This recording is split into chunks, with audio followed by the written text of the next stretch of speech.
Bom dia, turminha. Eu espero que todos estejam bem. A tia já falou das camadas da Terra. Já estudamos sobre a atmosfera, a hidrosfera e hoje nós vamos estudar sobre a litosfera. Nós vimos que a atmosfera é dividida em camada, que nós temos a troposfera, a estratosfera, mesosfera, termosfera e exosfera. Então vamos falar sobre a litosfera. A litosfera é uma camada sólida da Terra formada pela crosta e pela camada externa do manto. Portanto, ela compreende a camada rochosa, a camada sólida da superfície terrestre. Ela também é conhecida por crosta terrestre. A litosfera abrange desde o manto superior, a camada magmática de rochas, até o piso continental ou oceânico. Nós observamos que a litosfera ela abrange a continental, localizada nas regiões continentais, oceânica, localizada no fundo dos oceanos. Quando nós falarmos em continental, nós estamos falando das regiões continentais, os continentes. Os continentes são 6 continentes: América, África, Europa, Oceania, Ásia e Antártida. São 6 continentes. Quando nós falamos de regiões continentais, nós estamos se referindo aos continentes. Quando nós falamos de oceânica, nós estamos falando do fundo dos oceanos. Na parte externa da litosfera encontramos as rochas e o solo, que cobrem toda a superfície da Terra. A litosfera é fragmentada em placas tectônicas. Eu já falei para vocês, né? O continente americano está sobre a placa sul-americana, que é uma das placas tectônicas. Então, a litosfera é a camada rochosa, a camada sólida da crosta terrestre. Vamos ver as rochas dessa camada, que ela é os tipos de rochas dessa camada. Os principais tipos de rocha nós temos as rochas magmáticas, rochas sedimentares e metamórficas. São os tipos de rochas. Vamos começar primeiramente pelas rochas magmáticas. Rocha magmática, formada devido à solidificação do magma. O magma, pessoal, é aquela lava do vulcão que resfria e forma esse tipo de rocha, formada devido à solidificação do magma. Essas rochas magmáticas são aquelas que resultam do resfriamento e da solidificação do magma, sendo, em geral, bastante antigas. Exemplo, basalto. Eu coloquei aí o exemplo. Nós vimos que a rocha basalto e também o granito. A rocha basalto é a solidificação no interior da Terra, que são as rochas extrusivas, que é a formação extrusiva.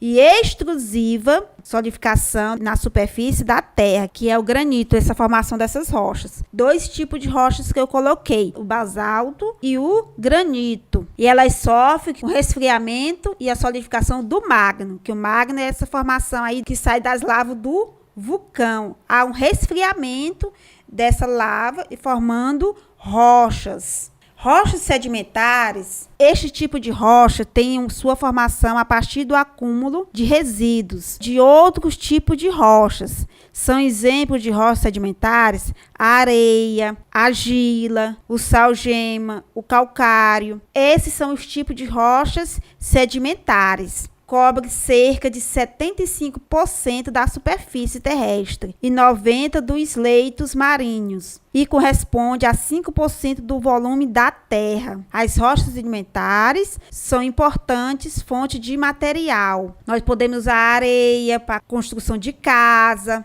argila, calcário para fazer aterro. Então, esses tipos de rochas são muito utilizados na construção civil. Então, lembrando aí um pouquinho, o que são rochas sedimentares?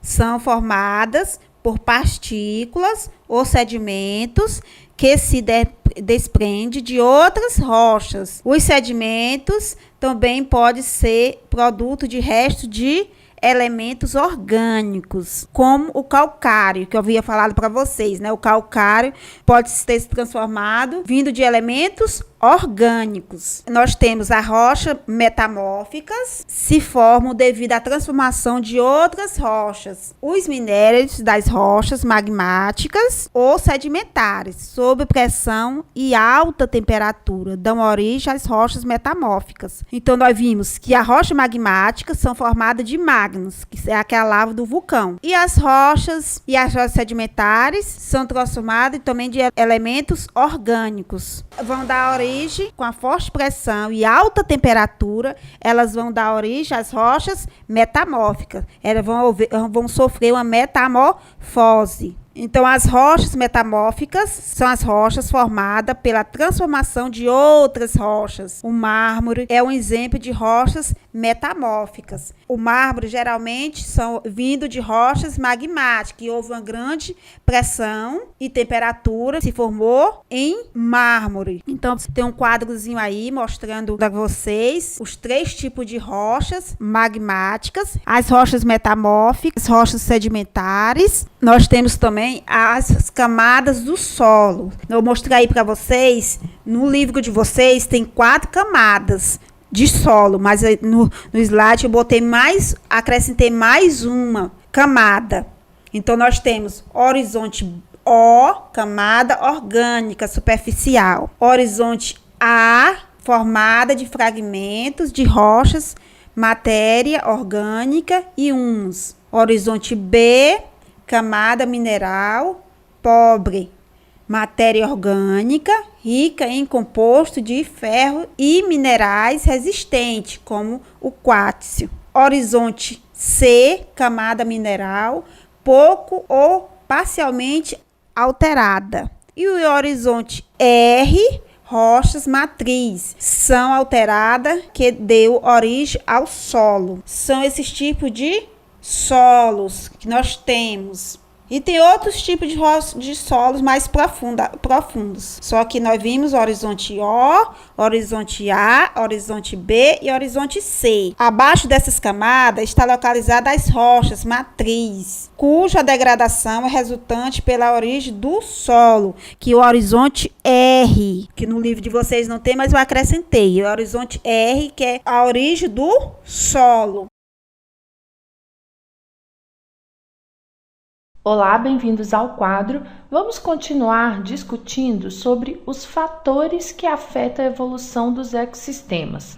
Hoje nós vamos falar sobre o solo. Bom, todo solo é formado a partir de uma rocha que é chamada de rocha matriz. Vamos considerar que aqui eu tenho uma rocha, ok? E essa rocha está íntegra. Como essa rocha está exposta ao ambiente, ela sofre a ação de vários fatores que, reunidos, são conhecidos como intemperismo. Por exemplo, essa rocha é aquecida pelo sol, resfriada pelas chuvas, sofre a ação dos ventos e ainda podemos considerar o arraste pela água da chuva. Todos esses fatores em conjunto compõem o intemperismo e provocam uma alteração das características físicas e químicas dessa rocha.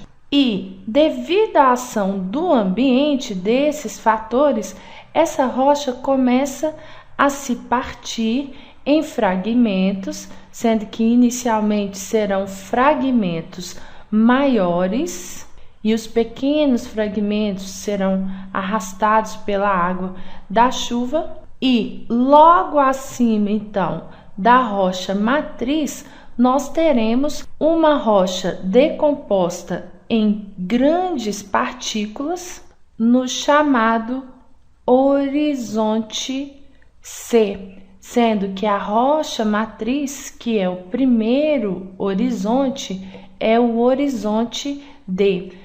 Eu estou construindo aqui para vocês um perfil de solo e este perfil de solo é dividido em horizontes diferentes, cada um com um nível de decomposição diferente. Logo acima desse horizonte C, nós encontramos o horizonte B.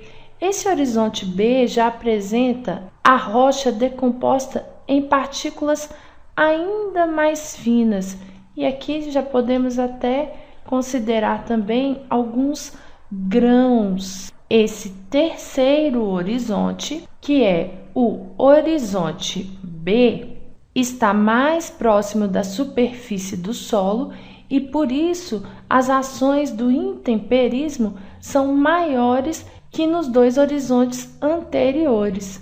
Logo acima do horizonte B, nós vamos encontrar o horizonte A. No horizonte A, nós encontramos partículas minúsculas. Nós encontramos partículas bem menores da rocha, e aqui nós temos já um solo formado, e misturada a essas partículas de rocha, nós encontramos o humus, que é formado pela matéria orgânica decomposta.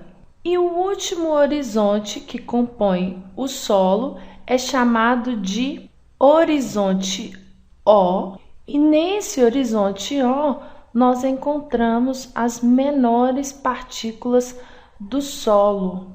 E esse horizonte é o que contém a maior quantidade de matéria orgânica. Por quê? Esta é a última camada do solo e é acima dela que se desenvolvem os vegetais. Logo, o contato dessa camada com a biomassa vegetal e também animal é maior que o das camadas anteriores e por isso há um maior acúmulo de matéria orgânica. Essa matéria orgânica é depositada no solo principalmente pela ação dos decompositores que vão aí agir sobre os restos de plantas e animais mortos e repor os nutrientes no solo. Agora, olha que interessante, as raízes das plantas estão nessa região do solo que contém matéria orgânica e humus, já que uma das funções das raízes é justamente absorver os sais minerais presentes no solo. As partículas de solo podem variar de 0,2 a 2 milímetros, e aí nós temos uma areia mais grossa. É um tipo de partícula que permite facilmente a passagem de água, retém pouca umidade, e tem partículas que são muito pequenininhas, em torno de 0,2 micrômetros, como as partículas de argila. Essas partículas fininhas retêm a água aqui na superfície do solo, então geralmente formam-se solos alagados. Além de reter a água, a argila também retém os sais minerais que estão dissolvidos ali na água. Sais minerais como, por exemplo, o cálcio, o potássio e o magnésio. Agora, olha que interessante. Alguns tipos de solo permitem a passagem de água para os horizontes mais inferiores, sendo que essa água pode se acumular logo acima da rocha matriz. Essa água acumulada é um reservatório natural de água que é conhecido como lençol freático. A água dos lençóis freáticos pode ser a saída para muitas plantas de ambientes com solos secos. Algumas raízes de plantas conseguem penetrar até o lençol freático e, por causa disso, esse tipo de planta, que geralmente são plantas de grande porte, como as árvores, conseguem sobreviver em períodos de seca. No livro de vocês tem uma atividadezinha na página 36, 37, que é para vocês responderem. E na próxima aula nós vamos fazer a correção desses tipos de solo e rochas, na página 36 e 37. e até a próxima aula.